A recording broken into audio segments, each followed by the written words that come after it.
আসসালামু আলাইকুম সবাইকে। এসএসসি 2025 কেমন আছো তোমরা সবাই?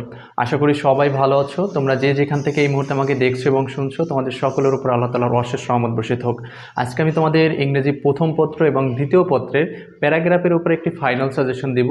যে সাজেশনটা তুমি যদি ফলো করো, তোমার ইংরেজি প্রথম পত্র এবং ইংরেজি দ্বিতীয় পত্র দুইটাই ইনশাআল্লাহ দুইটা প্যারাগ্রাফ 100% কমন পাবা।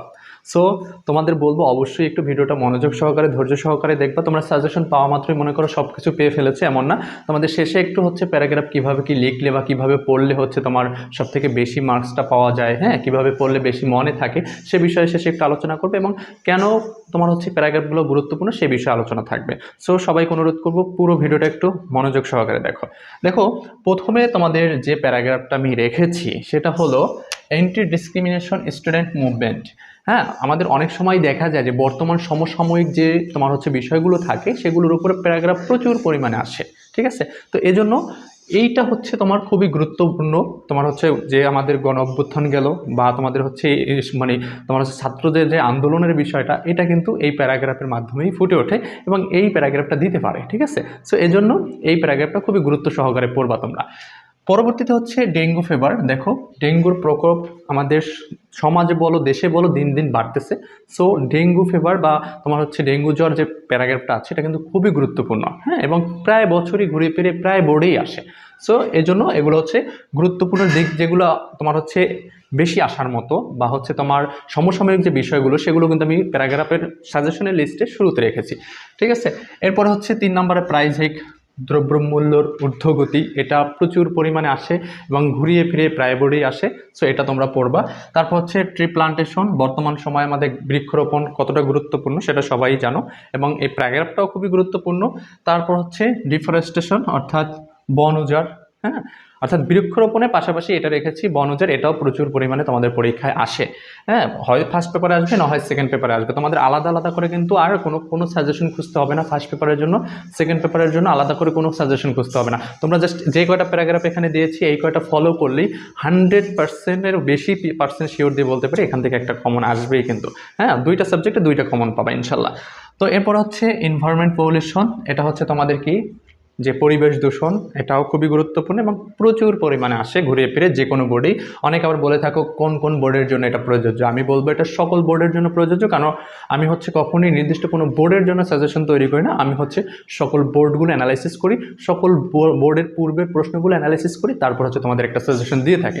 সেই ক্ষেত্রে তোমরা তোমাদের ভিতরে যদি কোনো কনফিউশন থাকে যেটা কোন বোর্ডের জন্য, তাহলে সেই কনফিউশনটা দূর করো, এটা হচ্ছে সকল বোর্ডের জন্য সাজেশন, হ্যাঁ। এরপরে হচ্ছে ওয়াটার পলিউশন, প্রায় সময় প্রায় বোর্ডে আসে। এ বুক ফেয়ার, তারপর হচ্ছে আওয়ার স্কুল ম্যাগাজিন এবং স্কুল লাইব্রেরি, দুইটাই গুরুত্বপূর্ণ। স্কুল ম্যাগাজিনও গুরুত্বপূর্ণ, স্কুল লাইব্রেরিও গুরুত্বপূর্ণ। তারপর হচ্ছে এ উইন্টার মর্নিং, ঠিক আছে, এটা গত সালেও বরিশাল বোর্ডে আসছে, ঠিক আছে।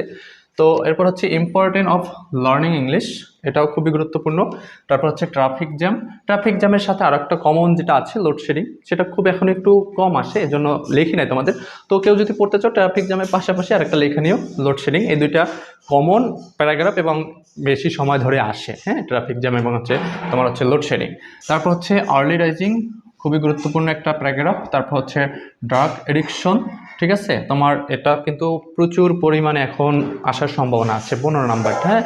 এরপর হচ্ছে আওয়ার ন্যাশনাল ফ্ল্যাগ, তোমার এটাও খুবই গুরুত্বপূর্ণ। এবং শেষে এই যে প্যারাগ্রাফ এগুলো কিন্তু ইদানিং খুব বেশি পরিমাণ আসতে দেখা যায়।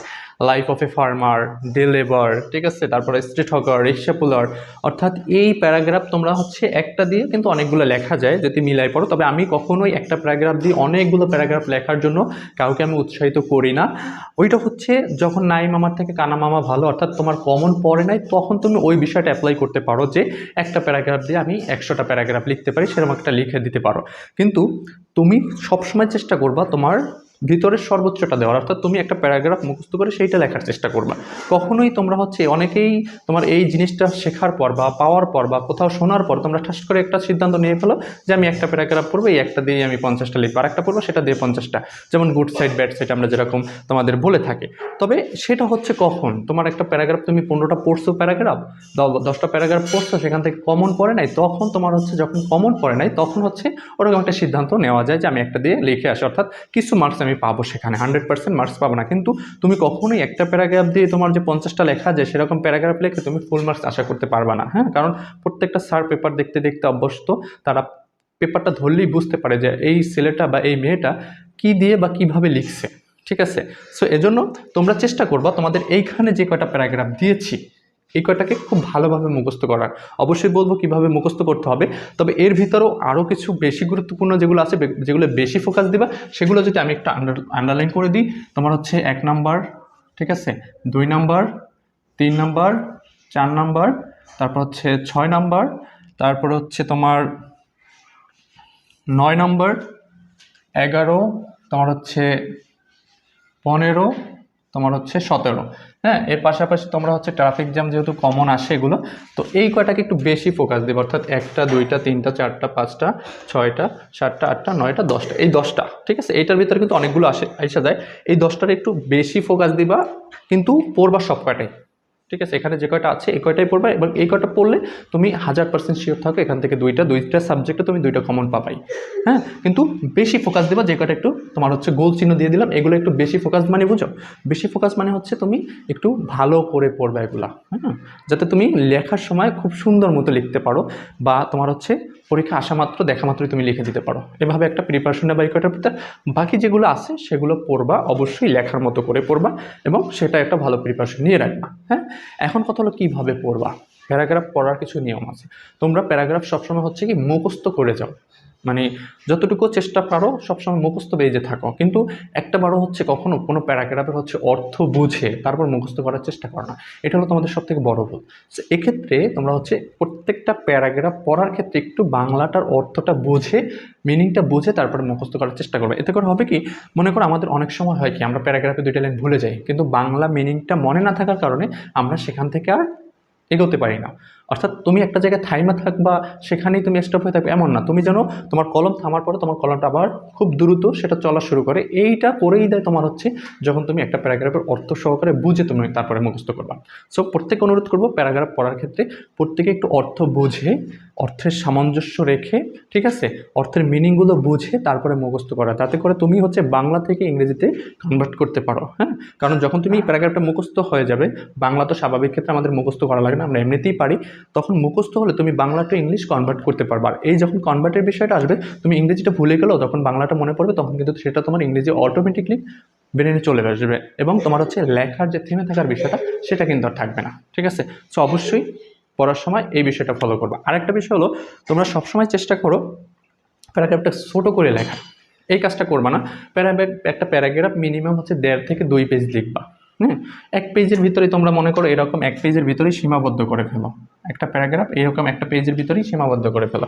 আমি যদি পৃষ্ঠাটা আর একটু লং দিই তাহলে তোমাদের মনে হবে যে আসলে এটা হচ্ছে মনে করো একটা পরীক্ষার খাতা, তাই না?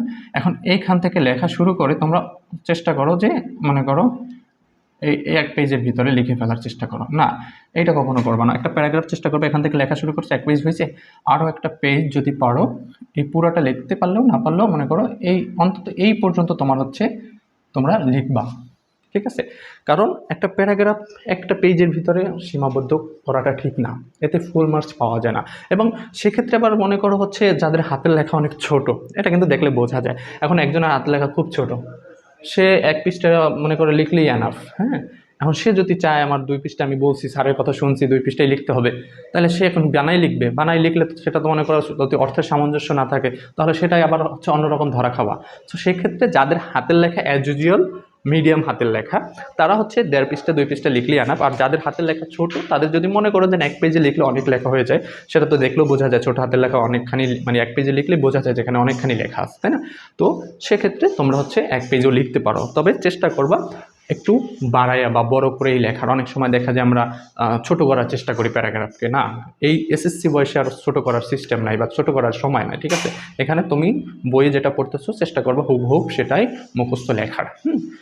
2-1টা লাইন আসতে পারে বানানো, সেটাও যেন অর্থের সামঞ্জস্য থাকে, অর্থের মিল থাকে, সেরকম যেন 2-1 লাইন তুমি অ্যাড করলেও করতে পারো, কিন্তু অর্থের মিল থাকবে না এরকম লাইন তোমাদের অ্যাড করার দরকার নাই। তাতে দেখা যাবে উপকারের থেকে অপকার বেশি হবে। ঠিক আছে, তো তোমাদের সকলের প্রতি অনুরোধ রইল, এখানে যে কয়টা তোমার হচ্ছে প্যারাগ্রাফ সাজেস্ট করেছি সে কয়টা দ্রুত কমপ্লিট করে ফেলো, এবং পরীক্ষা ইনশাল্লাহ এখান থেকে কমন পাবা। আর কোনো টেনশন করার দরকার নেই, আর কোনো সাজেশন ফলো করার দরকার নেই। বিশেষ করে ফার্স্ট পেপার এবং সেকেন্ড পেপার দুইটাই কিন্তু এখান থেকে কমপ্লিট হবে। সো যারা যারা পুরো ভিডিওটা দেখেছো তাদেরকে অসংখ্য ধন্যবাদ। আজকে পর্যন্তই, আল্লাহ হাফেজ।